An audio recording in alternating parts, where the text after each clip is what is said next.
Good afternoon. I am Malens, and I come from the richest country in the world. It is located in the richest continent in the world, in the west of the richest continent. My country is called Sierra Leone. On the surface, we are blessed with infinite beauty and abundance of flora and fauna,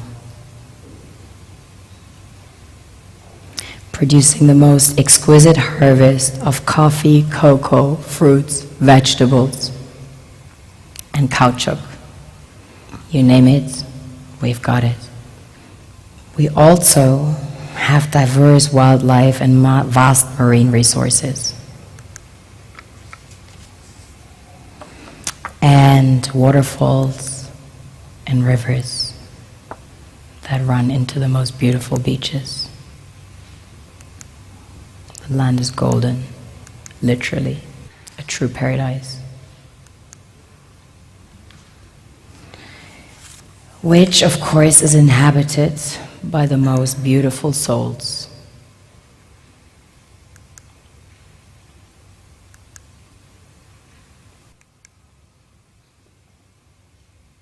We have a very strong cultural heritage. In fact, Sierra Leone had the first sub-Saharan university. Prior to that, there was one in the kingdom of Timbuktu, which was the first university in the world, succeeding the great Gnostic schools of Egypt and Osiris. On a deeper level, we are blessed with the real treasures the kings and queens of this world desire.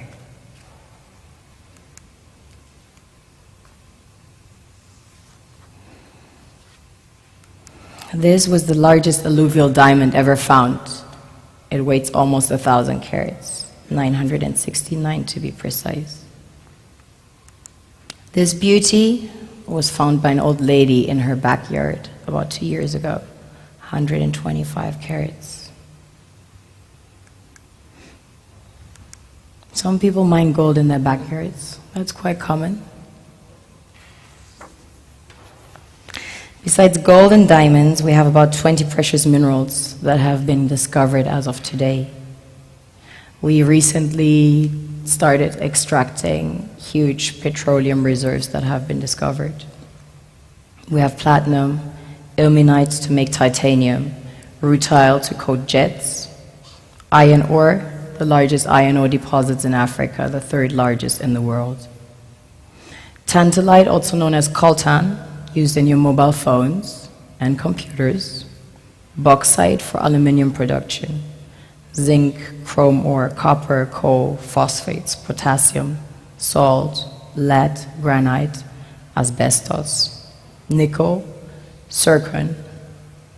Furthermore, we have exquisite timber like mahogany, antique, and we have the most beautiful stems in the world. Of course, the West needs Africa's resources most desperately to power airplanes, cell phones, computers, and engines, and the gold and diamonds, of course, a status symbol to determine their powers by their core and to give value to their currencies. One thing that keeps me puzzled, despite having studied finance and economics at the world's best universities, the following question remains unanswered. Why is it that 5,000 units of our currency is worth 1 unit of your currency, where we are the ones with the actual gold reserves? It's quite evident that the aid is in fact not coming from the West to Africa, but from Africa to the Western world. The Western world depends on Africa in every possible way, since alternative resources are scarce out here. So how does the West ensure that the free aid keeps coming? By systematically destabilizing the wealthiest African nations and their systems, and all that backed by huge PR campaigns, leaving the entire world under the impression that Africa is poor and dying and merely surviving on the mercy of the West. Well done, Oxfam, UNICEF, Red Cross, Life Aid, and all the other organizations that continuously run multi-million-dollar advertisement campaigns depicting charity porn to sustain that image of Africa globally. Ad campaigns paid for by innocent people under the impression to help with their donations. While one hand gives under the flashing lights of cameras, the other takes in the shadows. We all know the dollar is worthless, while the euro is merely charged with German intellect and technology, and maybe some Italian pasta.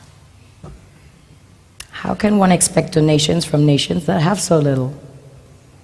It's super sweet of you to come with your colored paper in exchange for our gold and diamonds.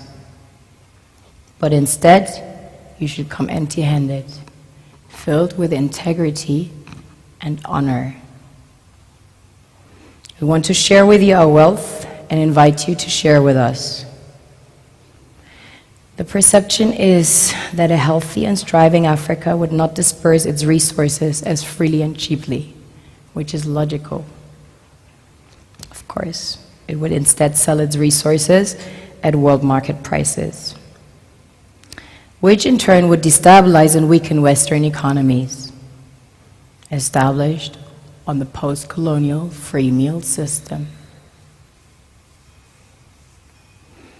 Last year, the IMF reports that 6 out of 10 of the world's fastest growing economies are in Africa, measured by their GDP growth. The French Treasury, for example, is receiving about $500 billion year in, year out, in foreign exchange reserves from African countries based on colonial debt they forced them to pay. Former French President Jacques Chirac stated in an interview recently that we have to be honest and acknowledge that a big part of the money in our banks comes precisely from the exploitation of the African continent. In 2008, he stated that without Africa, France will slide down in the rank of a third world power. This is what happens in the human world, the world we have created. Have you ever wondered how things work in nature? One would assume that in evolution the fittest survives. However, in nature, any species that is overhunting, overexploiting the resources they depend on as nourishment, natural selection would sooner or later take the predator out.